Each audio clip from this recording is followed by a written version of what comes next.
always look to you for a warm embrace that kept me safe and free from harm.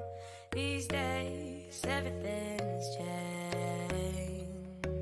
Pull me through my darkest days, a constant phase where everything's a game. Always stuck another day. And I know you needed me to come back home, but I'm not gone and you gotta find a way to move on, cause the times are changing, the past is rearranging yourself to fit the way that you feel. And you know I'll always find my way back home to you, home to you.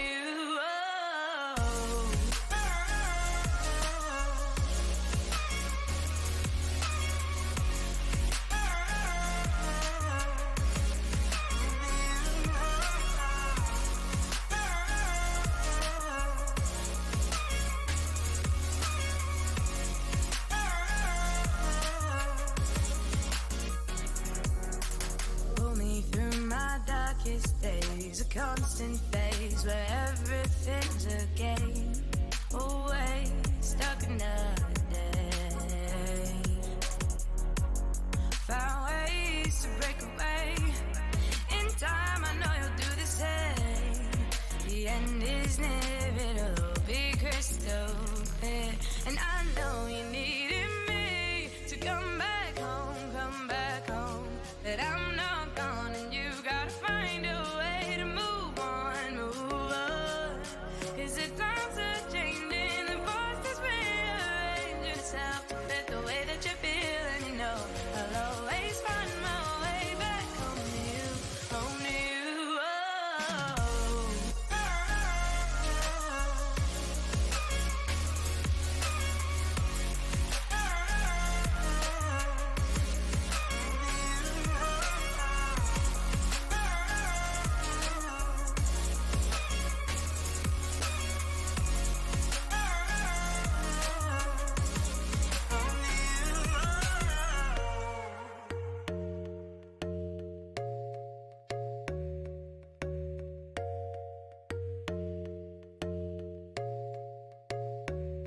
And I know you needed me to come back home, but I'm not gone and you gotta find a way to move on, cause the times are changing, the past is rearranging yourself to fit the way that you feel. And you know I'll always find my way back home to you, home to you.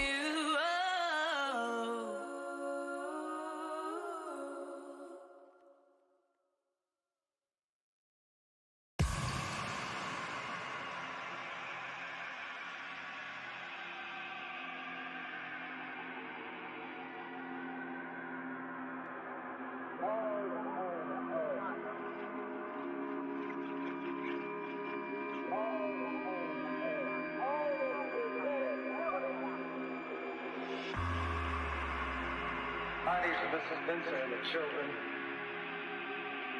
found in the basement families. The medical examiner estimates they were dead for at least 3 days.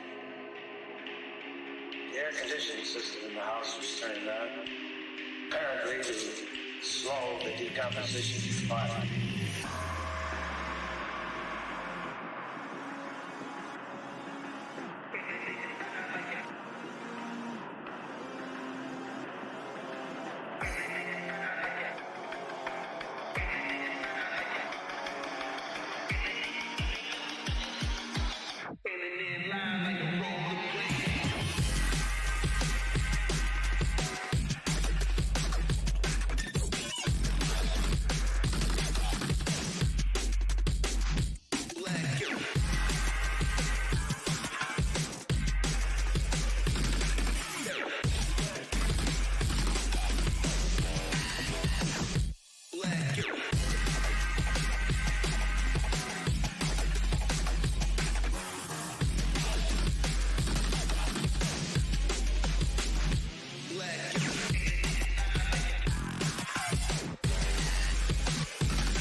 entire house, top to bottom.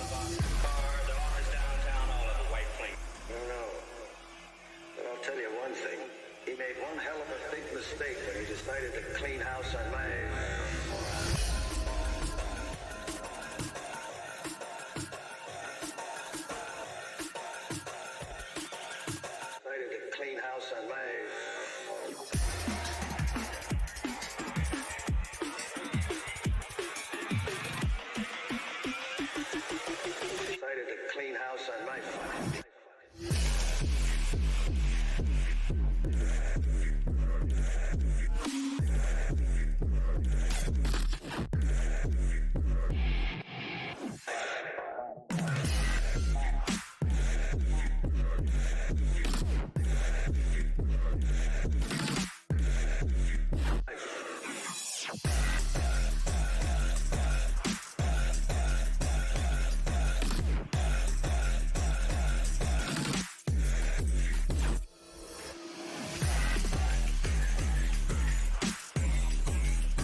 Do you get tired of your misery?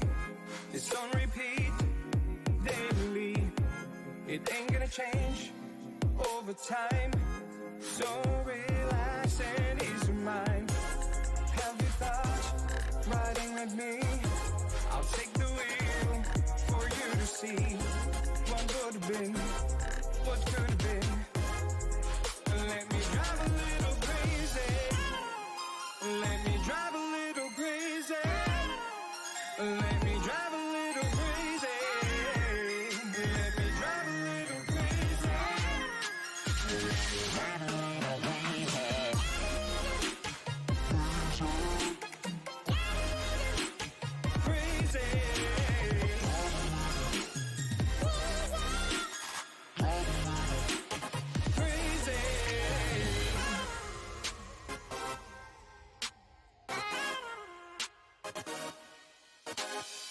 We bust a mission, clear your vision so your eyes can see.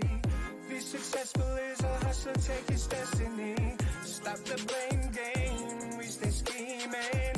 In my downtown, they start believing. Have you thought riding with me? I'll take the wheel for you to see what would have been, what could have been. Let me drive a little crazy. Let me drive a little crazy.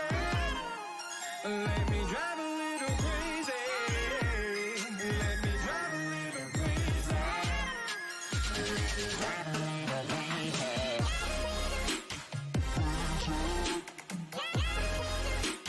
crazy. Crazy.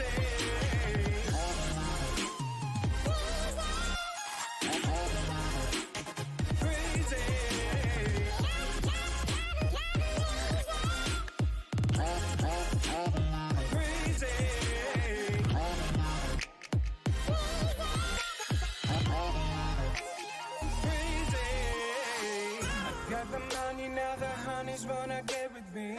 They see Ferraris and Bugattis, now they're on their knees. Stop the blame game, we stay scheming. In my drop top, they start believing. Let me drive a little crazy. Let me drive a little crazy. Let me drive a little crazy. Drive a little crazy.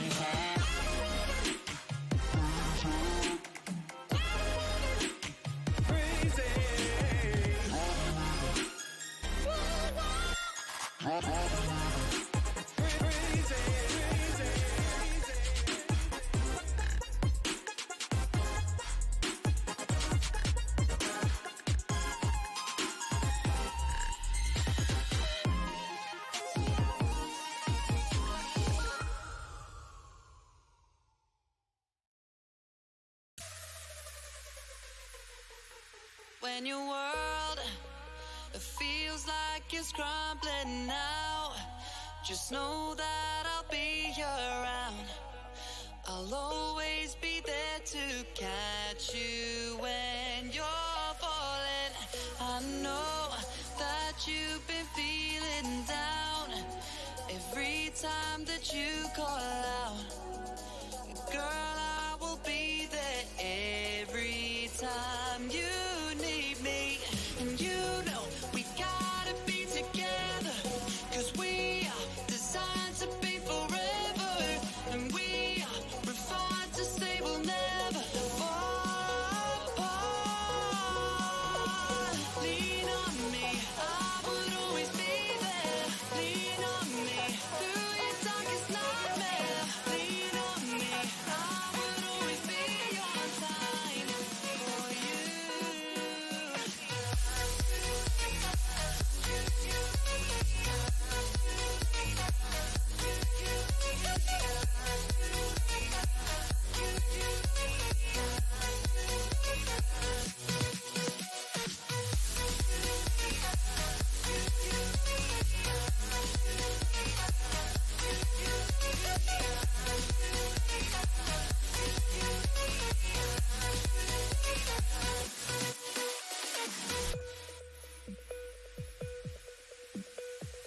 You mean the world to me.